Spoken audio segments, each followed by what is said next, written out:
you're a highly evolved super genius? Put up your hand. Oh. David Hewlett is a madman. I would have to say the biggest comedian is probably David Hewlett. Well, McKay's the reason for everything. You're pathetic. David Hewlett, major action figure. Too weak. Well, thank you. Thanks for the encouragement. Way to help out.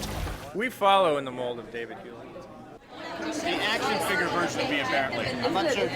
More in action, I think, is more like. His action is primarily going to the cafeteria, filling his plate. He's been teasing me since day one. There you go. Have you signed this one yet? Just sign him. Jewel, have you signed it yet? Not yet, God. People who know David know that McKay is Hewlett. Hewlett is McKay. I've been able to set measurable parameters for achieving the proper mental state. Once I reach 96% synaptic connection, as measured by this device, all I need to do is maintain an EEG frequency of 0.1 to 0.9 hertz, and presto.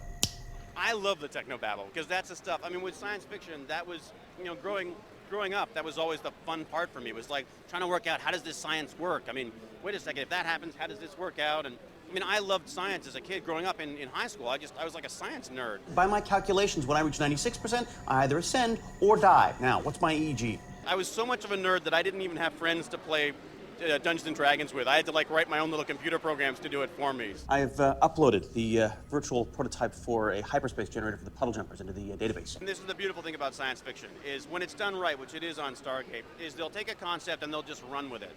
So we have a basis in truth, and then we expand on that and say, what if this happens? And that's the best kind of sci-fi. You mix that with the fun the comedy of the characters. Wrong on both. Otto Preminger was Mr. Freeze, Victor Buono was King Tut, Vincent Price was Egghead. Egghead, right. That's a success of Stargate, really. It's a combination of great comedy, great science concepts that are expanded into fun, action-filled science fiction. Stargate Atlantis. Watch it live Fridays at 10, 9 central on Sci-Fi.